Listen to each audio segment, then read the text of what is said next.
Night Bull.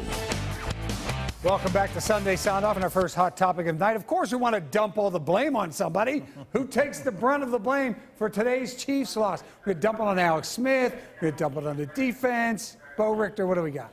One man, Pt.2, takes all the blame for this.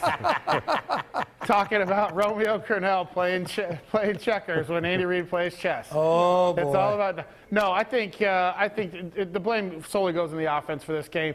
As Tim mentioned, you know, they got off to an extremely slow start. It's the second straight week they've done that. They've got to improve. We have a lot higher expectations for this offense than what they showed today.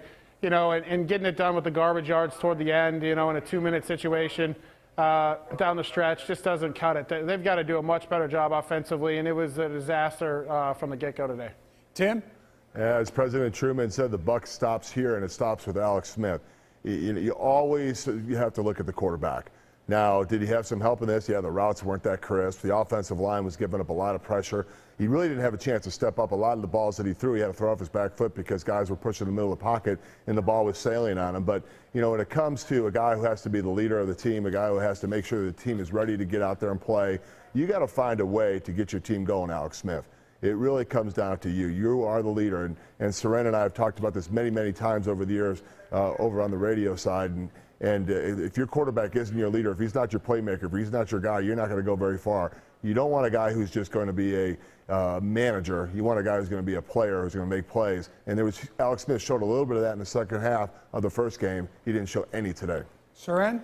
Yeah, I mean, if you want me to give you one guy, I'm going to give you Andy Reid and the offensive game plan. And Mark's right. I mean, I've made that statement going back. I said it about the playoff game last year, and I look pretty smart saying it, that Andy Reid plays chess and Romeo Crennel plays checkers, and that's how that game went down. It was very different. And look, 3 times in basically a year these two teams have played. At some point, the Texans ought to come up with something to stop and slow down the Chiefs, and they did. And look, J.J. Watt looked a lot healthier in this game than he did in the first game. And you have a healthy J.J. Watt and you know, the pass rushers they've got out there, Jadeveon Clowney. There's a lot of firepower up front. I mean, if I were to pick a side, I think it's Tim's beloved offensive line. I mean, Mitchell Schwartz would be the one player.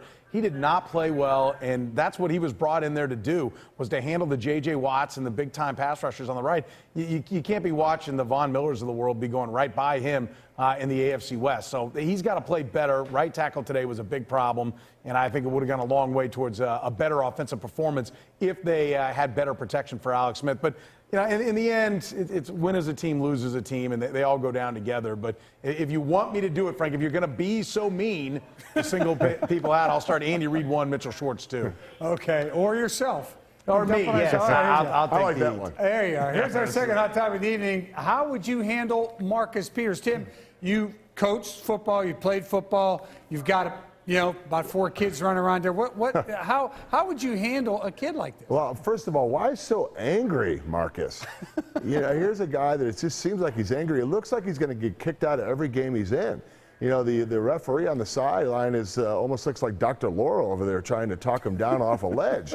I mean, relax, young man. You know what? And the problem is he does a lot of stupid things, and it's the old adage, life is tough. It's tougher if you're stupid. Well, so is the NFL. The NFL is tough. It's tougher if you're stupid. Listen, teams aren't going to just let you do what you've been doing last year, and they're going to take advantage of your aggressiveness. Yeah, you're going to make some great plays, which is awesome. You know, but if you're going to jump all slants, they're going to run double moves. If you're going to sit on a slant, they're going to run by you.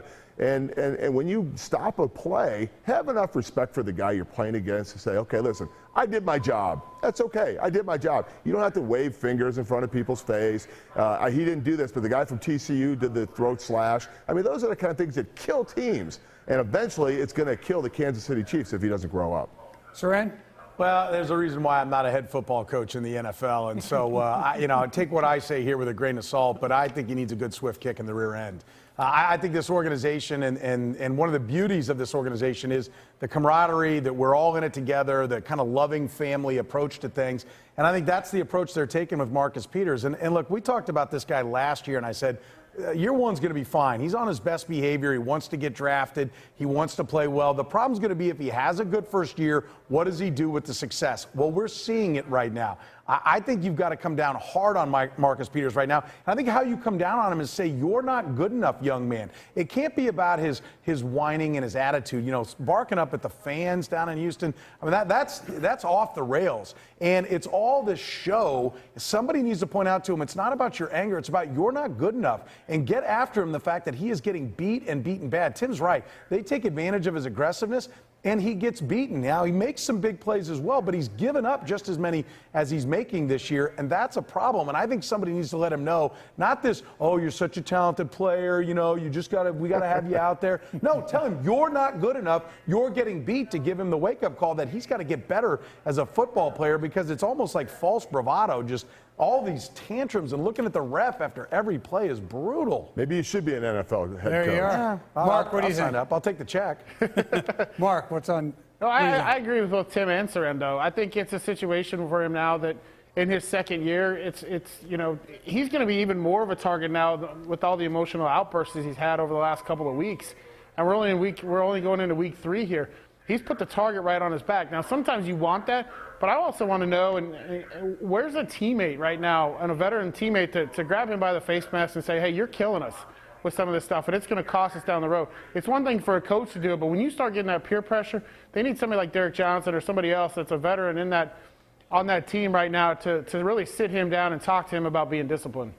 Yeah, you know what? I'm still trying to figure out when they started exchanging jerseys with one another after the game. When did that start in the NFL? That's a soccer thing. I know it is. I saw it was Hopkins and Peters today. He exchanged jerseys with DeAndre Hopkins. I went, what are you doing? It's for his crazy. basement collection. He's going to have a great basement one day. Frank, Bo Richter and I are too cheap. We're not paying for those.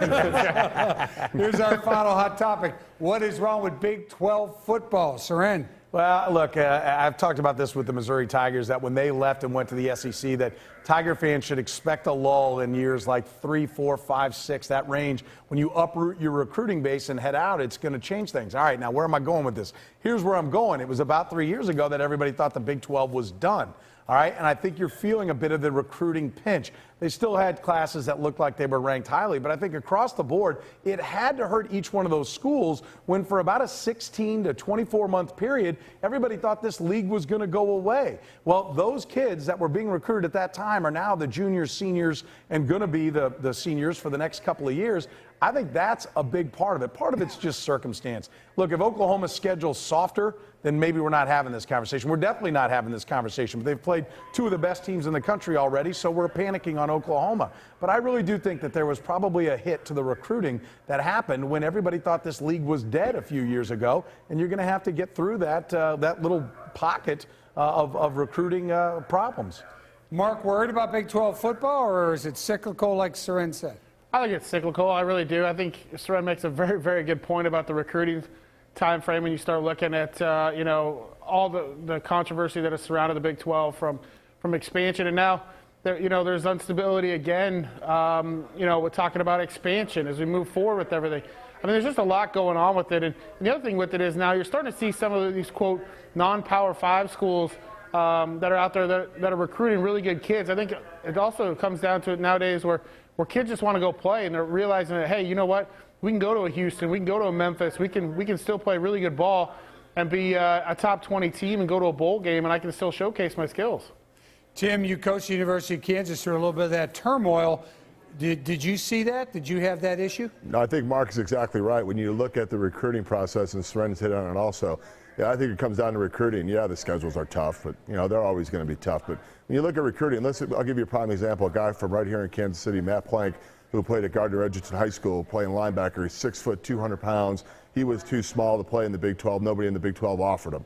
He wasn't fast enough. Well, he just played for North Dakota State, and they just beat Iowa, and they're beating everybody, and they're ranked, 27th or 28th right now in the big board and the top 25, and they're an FCS school. So there's a lot of players out there that aren't given a chance because maybe they're not long enough, maybe they're not fast enough, maybe they're not big enough or strong enough. But, they don't look at that 6 inches between the breastbone and the backbone. That's hard. There's a lot of guys out there playing in high school football, they have a lot of heart. They want to go play football, but they may not be 6'4". They may not run a 4.5 40. They may not, have the wingspan that they want at a wide receiver or something like that. And it's just ridiculous. So, what it comes down to is, some of these guys are falling down to non-Power 5 conferences. They're playing good football and they're kicking butt, and I love watching it. Yeah, I'll tell you another guy who recruits a lot of those guys is Bill Snyder, K-State. A lot of those guys you hear about, his classes are never ranked, and all he does is win. Okay, that's an important thing. Up next, we're going to get some final thoughts from the panel. It's their time to sound off on anything that's on their minds that is always dangerous with this group. You're watching Sunday Sound Off.